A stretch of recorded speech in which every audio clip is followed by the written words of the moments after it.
You're listening to Sox in the Basement, a production of the Broadcast Basement Limited, where every show is 30 minutes of good and comes from a basement bar on the south side of Chicago. Pull up a stool, pour a cold one, and join us right now for Sox in the Basement. Heard everywhere podcasts can be found, and always at soxinthebasement.com. Belly on up to the 9-foot homemade oak bar. Pour yourself a cold one. My name is Chris. His name is Ed. Sox in the Basement. 30 minutes of Sox for fans, by fans, all brought to you by Family Waterproofing Solutions. Today on the show Ed, we have Ben Verlander and Scot Gregor. Fox Sports 1 is going to be doing the Saturday game. Who knows what lineup Tony La Russa will put together for that one. And Scot Gregor's on the ground in Cleveland, and I want to know what the hell is going on. Before we get into the insanity of the last couple of days in Cleveland that have made no sense to me whatsoever, I want to remind you that Family Waterproofing Solutions wants to protect your foundation, your basement, wants to keep water out. They'll take care of everything from your gutters to your foundation issues, rising and falling concrete. You don't need to break that up. They can fix that and level it all off. That is a foundation issue. Bowing walls, seepage, sump pump issues, whatever it takes, they're going to do it for you, and they're going to give you a free and concise estimate. Give them a call 24/7. Mention Sox in the Basement. Get money off 708-330-4466, or check out familydry.com and see what a difference a family makes. Why is Leury Garcia a three-hitter all of a sudden in Tony La Russa's mind? In the 2 days that he was off in Cleveland due to weather issues, did he take up an addiction to crack cocaine? Did his mind snap? Is he drinking again? What the hell is going on? I have no idea. I don't think anybody, even Leury Garcia, is probably sitting there going, "Yo, Skip, are you sure?" Yeah, I'm not a three-hitter. Really? Yeah. No, I mean, what are Leury's strengths? He's a switch hitter. Okay, so there's that. That's really his strength. He's a utility player. Everybody knows He's a utility player. He knows he's a utility player. Okay? The guy who, after his team gets crunched in 2 games of a doubleheader, and you could sit around and spend an hour talking about Tony La Russa's lineup decisions and how he played that doubleheader coming off of 2 days off. 2 days off. You have pretty much every pitcher available. You could have changed your rotation around. You got Giolito coming back on Sunday, thank God, but you don't change a thing. You get destroyed in the first game, all right? And no adjustments are made to what you're planning on doing in game 2. You basically don't care. You give up 2 to Cleveland, and then you come out the very next day, and Leury's in the 3 spot right after you as a manager say, "I'm confident in our offense." You're so confident in your offense, then you go out the next day, and for only the 3rd time in his entire career, the 2nd time being the day before, Garcia's hitting in the 3 spot in a lineup that has everybody available. I'm so confused as to what is going on right now with the White Sox starting lineups. I mean, you have everybody in the lineup. You got Anderson and Robert and Abreu and Grandal and Jimenez and Sheets and Berger's available, and he's playing over at third base. And of all of your options, you're going Robert in the 2-hole, Garcia in the 3, Abreu in the 4, Grandal in the 5. Like, I noticed that he's going with a righty-lefty thing back and forth against Plesac, but you could have had Grandal bat third. He would have been a better option. Gavin Sheets could have moved up a little bit from the 7th spot. He could have been a better option. But instead, even Adam Hazley is a better option. Let's face it. Instead, what you're doing is you're going with a guy with a .660 career OPS over 2,000 plate appearances, who's hitting .077 with an on-base percentage of 111 and an OPS plus of -32 so far this season. And you're like, you know what? I think he should be batting third. I mean, I could understand it. So taking the offense's struggles into, the bigger picture. Eloy Jimenez is out. After he fouled that ball off his ankle, it's bugging the heck out of him. So they're giving him, some time to get through that without putting him on the DL. You have, Jose is always a slow starter. Grandal is obviously productive, even though his batting average once again is in the tank. Sheets and Berger and there's guys that are struggling. Really, Tim Anderson's the guy that's hit. Yeah, but Leury Garcia's struggling too. He's hitting .077, Ed. It's not like he's all world. It's not like he's the hottest bat in the lineup.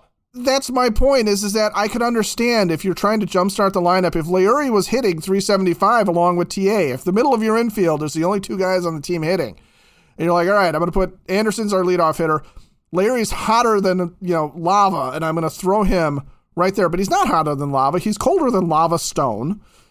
And he really is not a guy that is, he's not going to shake you out of your slump. And it's not like you're loading up the top of your lineup with on-base guys or base stealers, because Leury's not really a stolen base guy either. He's just a guy. He's a 9-hitter. He's a 7-hitter at best. He's a bench player. Listen, I'm sick of this. I'm sick of the Leury Garcia apologists. He is a career under 700 OPS. He's not a major league hitter. He's a AAA player. He's replacement level. And he has, from time to time, had some magic occur, because that's what happens at some point in your career. After all of those plate appearances, you should every once in a while have a moment. And congratulations to him for having those. But on a day-to-day basis, he is a bench player. And we have a manager who thinks he's more than that. We gave him $5.5 million this year as a bench player, and he plays basically every single day. He gets just as many days off as your regular all-star players that are on your team. He's treated as though he is one of those players. He is not one of those players. You may have his jersey. You may be related to him. You may be his, a cousin of Larry. He may give you tickets every day to go to the ball game, but you are fooling yourself if you think that Garcia is an everyday player on a contending team. The manager thinks he is. The manager, in fact, not only sees him as a super sub. No. He sees him as an option for hitting in the middle of your lineup. He actually thinks that. Your offense is tanking, and your first thought is to go with a guy who's not hitting this year and has not really hit over his 10-year career at any level at any time that would suggest that he's the guy to put in that spot. Little league managers aren't this stupid when they come up with lineups. Even a guy whose kid on a little league team is so bad that everybody knows he's bad, but he's the coach's son. And the coach is convinced that he's just one at bat away from breaking out, going to high school, being all state, getting a college scholarship, and eventually playing in the majors where dad can sit proudly in a skybox that the team provides. We've all met these crazy people in Little League. Tony La Russa is worse than that, because that guy wouldn't start Leury Garcia in the 3 spot. This is ridiculous. Want to talk about how much Dallas Keuchel sucks now? Yeah, let's talk about Dallas Keuchel too. Tony La Russa hates Dallas Keuchel.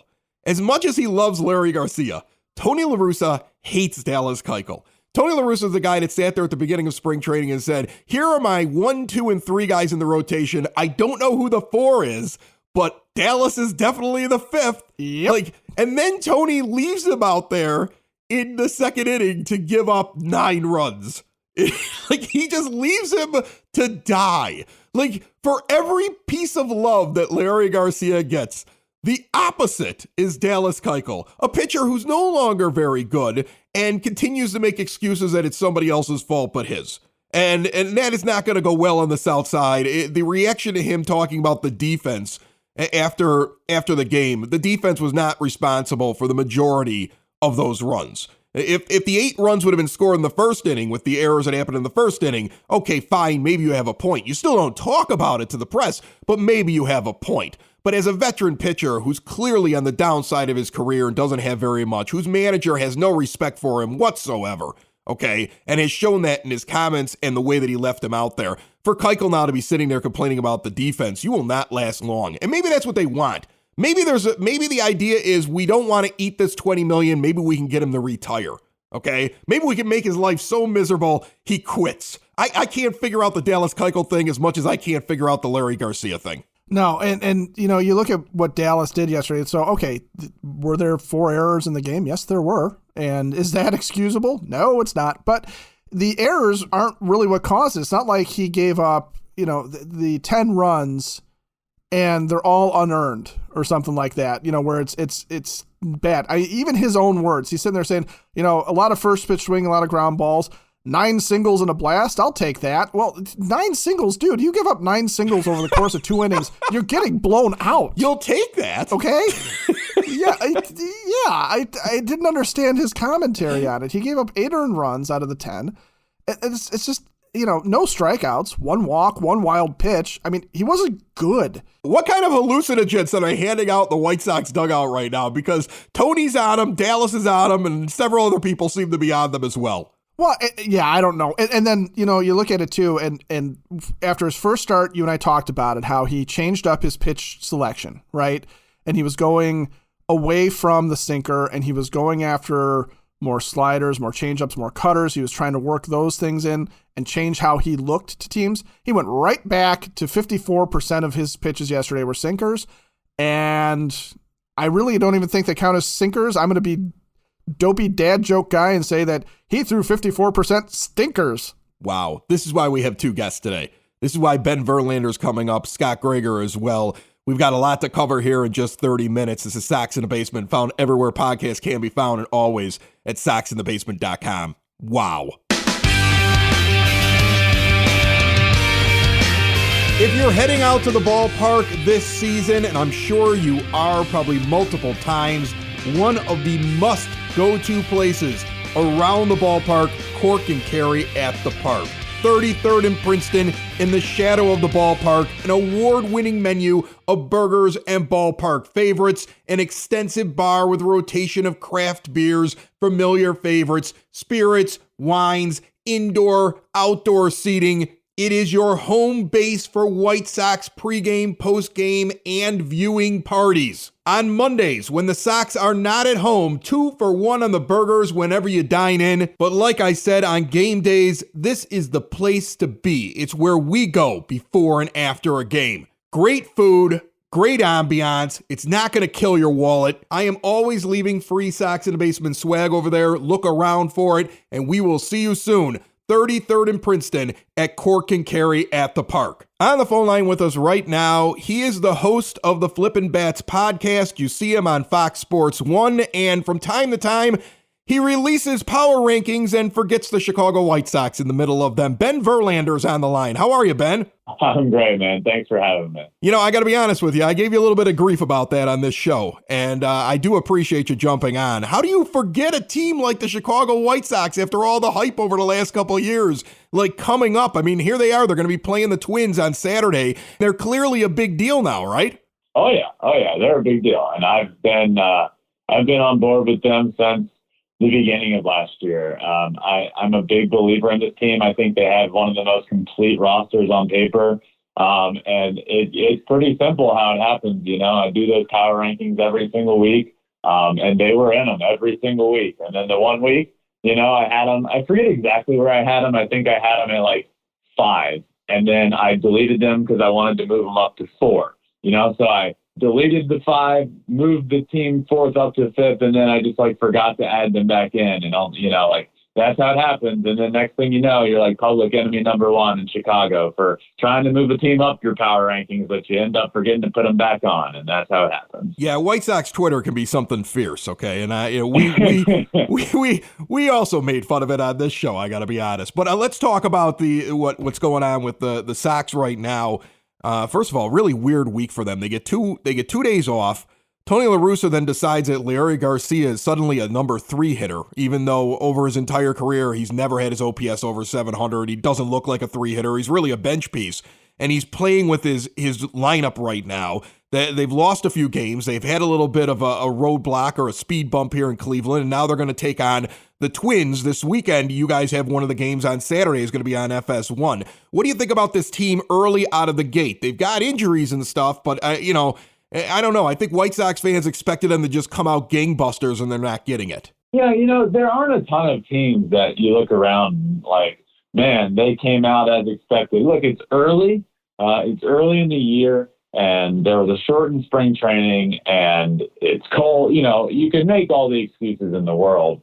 I'm a believer in this White Sox team. I think they'll be great. I think they have all the talent in the world. I think Luis Robert is one of the best players in baseball and could potentially win an MVP someday. And he's not off to the hottest of starts. So look, this lineup is too good to not figure it out.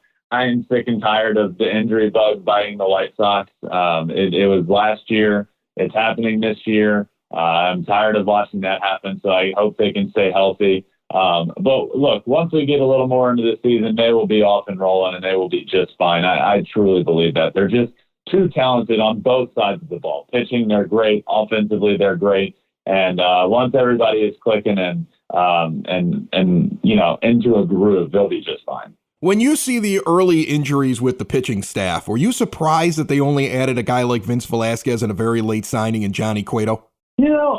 Not really, because the staff is obviously really good, but I think they believed in as much as I believed in Dylan Cease.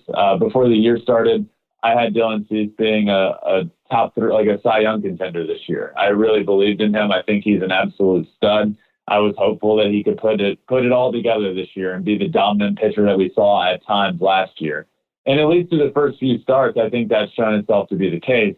And I think the White Sox truly believed in him as a guy that could not only be like a good 3-4 guy in the rotation, but a guy that they can count on to be like a certified ace of a staff.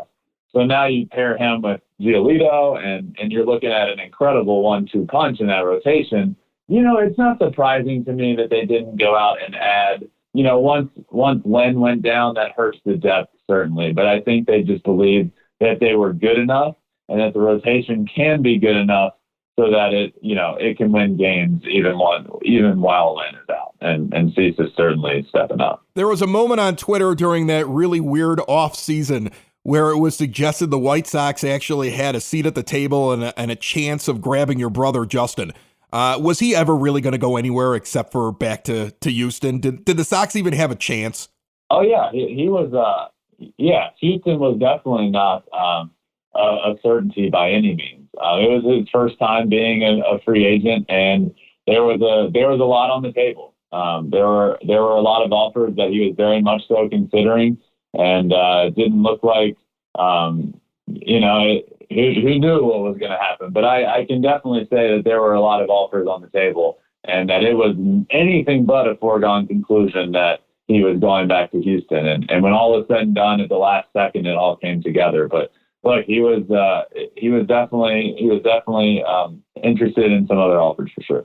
Let's preview real quick this series this weekend. The Sox going up against the Twins. I think White Sox fans, after watching the Twins come out of the gate last year and just fall right on their faces, don't consider them to be a challenge. How do you see the Twins this year? Do they have a shot at getting one of those playoff spots? What kind of team are they? Yeah, it's weird. Last year was one of the weirdest things I think I've seen in baseball with the Twins. They had a very talented team and just like you said, fell right on their face.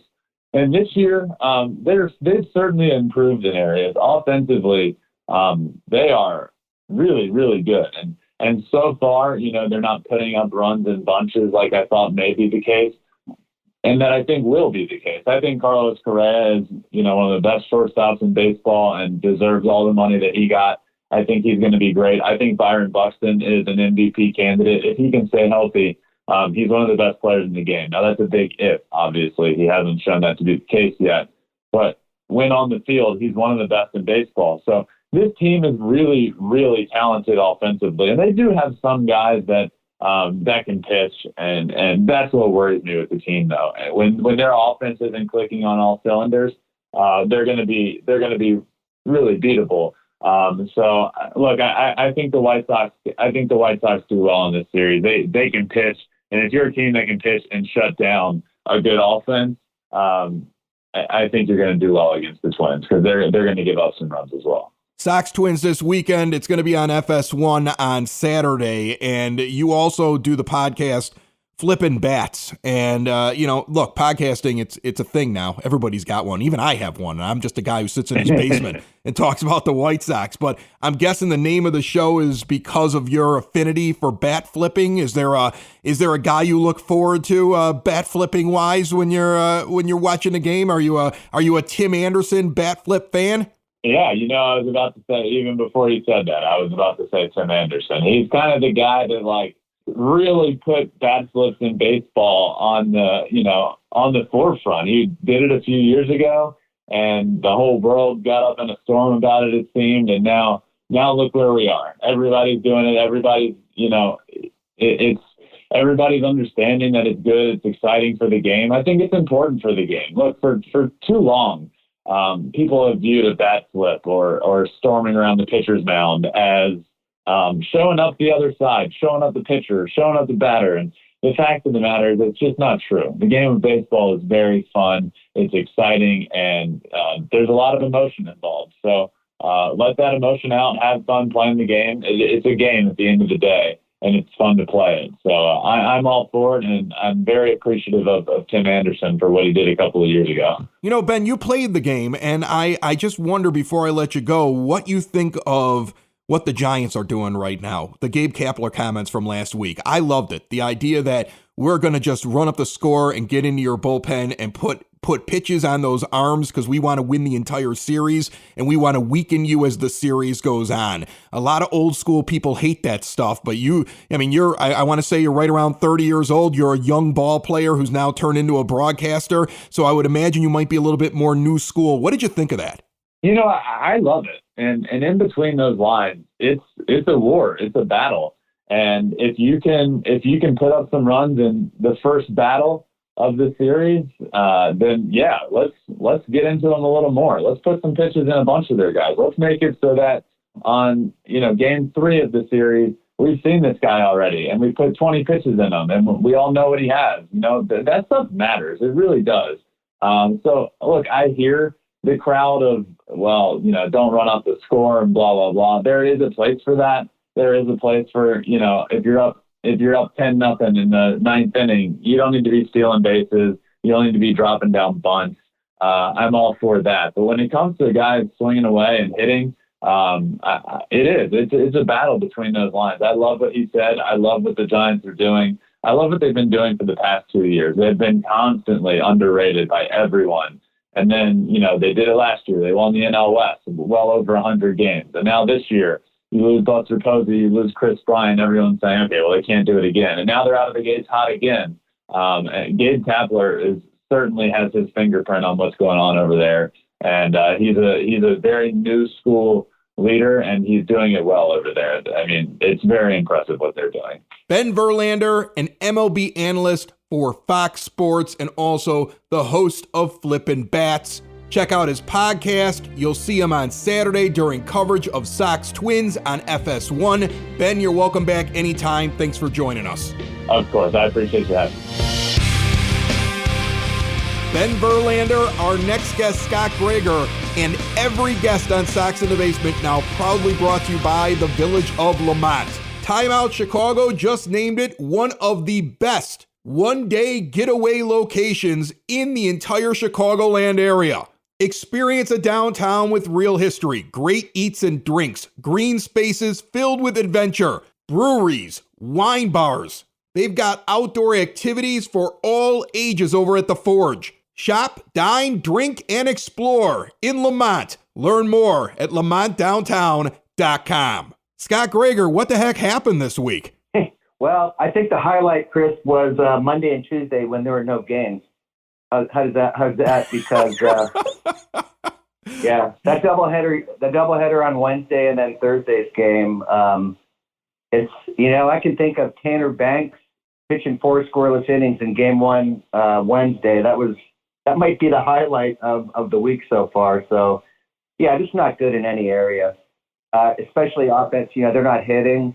The pitching's been okay. I mean, the defense with Tim Anderson, he's kind of taken that. Everybody thinks like that next step toward a Gold Glove. Well, he put himself in a hole. I think he's had 4 errors in the last two days here. So bad base running. Not a whole lot of good ever really seems to happen with the White Sox in Cleveland, and then that's continuing as the Guardians. Before it was the Indians, obviously. So I'm sure they're looking forward to getting to Minnesota. Scot Gregor covers the White Sox beat for the Daily Herald. We're lucky that we have him on. I got to ask you about this, and I don't know if it's come up yet in any questioning, and maybe it's something for you to monitor, Scott. We've been noticing, we talked about on the last show, and I just looked at this last game of the series against Cleveland. White Sox batters essentially swinging at the first pitch just under 50% of the time.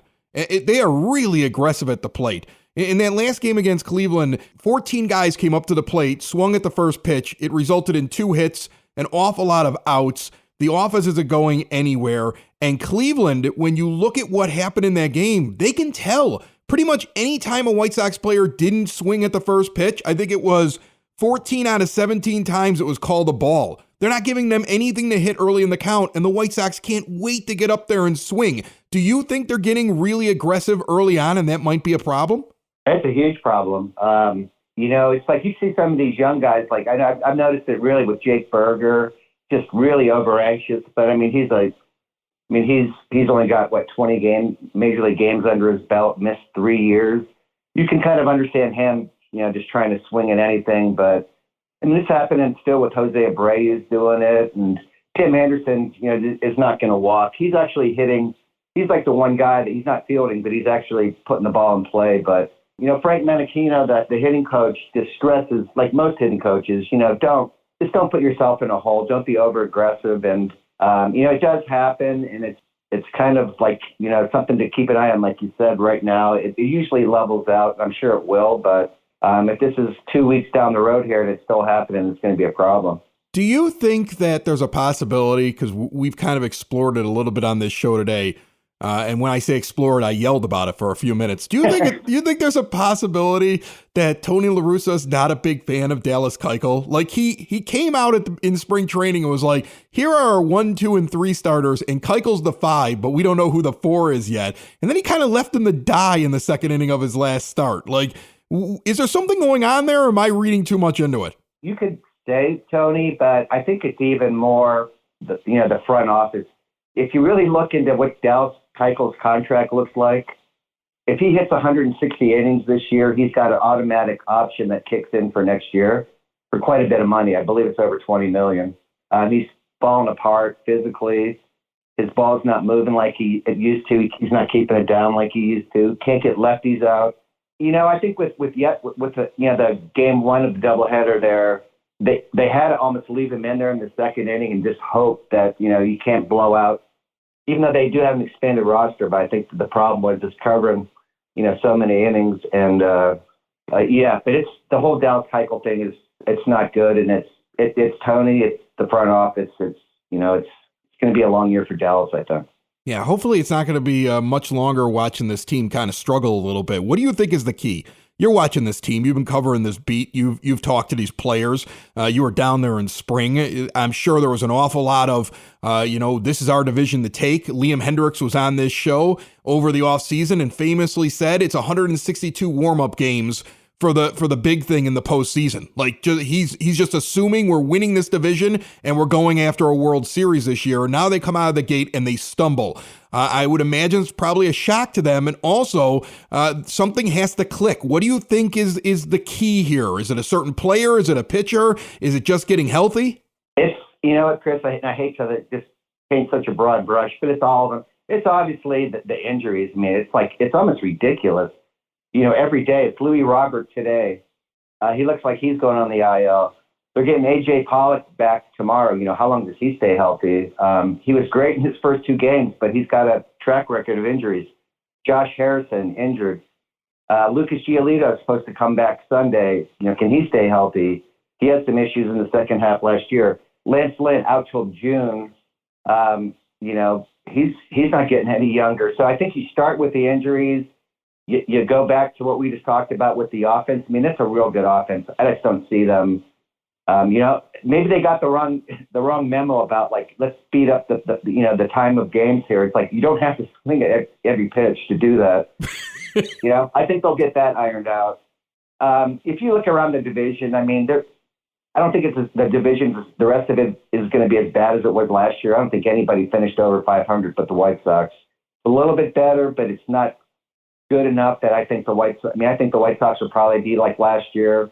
They'll settle down, pull into first place sometime in May, and just kind of, go from there. But there's just a lot of, it's early, but there's just, the health, the offense, and even like the defense, you got to clean that up a little bit. But still, like 12 games in, I'm not really, if I'm the White Sox, I'm not overly worried. Scot Gregor is nice enough to come on this show. He writes for the Daily Herald. Make sure you check out his coverage all season long. Really good stuff. And, I just love it when we're able to talk with somebody who's with this team, who's talking with this team, who's able to give me a better perspective of what's going on. Because I'm telling you, Scott, if I'm getting all of my buzz off of Twitter and Facebook, I can get really upset really quickly as a White Sox fan. Yeah, you're going to be really depressed now. Hey, but on that note, Chris, like the best thing has nothing really to do with the win and loss record for the White Sox, but the clubhouses are back open again. No more Zoom after 2 years. So it is nice to finally see these guys face to face that you've been seeing on computer screens, and you get a lot more insight, a lot more information. So if there's a positive to the early going here, I would say for me, at least personally, that's it. Yeah, and you're probably making friends, right? You got to start making relationships with some of these players who you really never got a chance to do that with when they joined this team a couple of years ago, right? Yeah, I mean, it's been really weird. They shut down spring training, right at the end there. So that was kind of business as usual for the first month of spring training. But, that was 2 years ago. So there's only so much, kind of contact you can get over Zoom. So it's good. And when guys are struggling, you can find out maybe more and you get more information, what's going on. And so that should be helpful for everybody that's a fan. Awesome. Well, go out and make friends, Scott, and enjoy it. And hopefully they'll start winning some more games. Thanks so much for joining us. Anytime, Chris. Good talking to you. Sox in the basement. Sox in the basement. Sox in the basement. Sox in the Basement. Heard everywhere podcasts can be found, and always on soxinthebasement.com.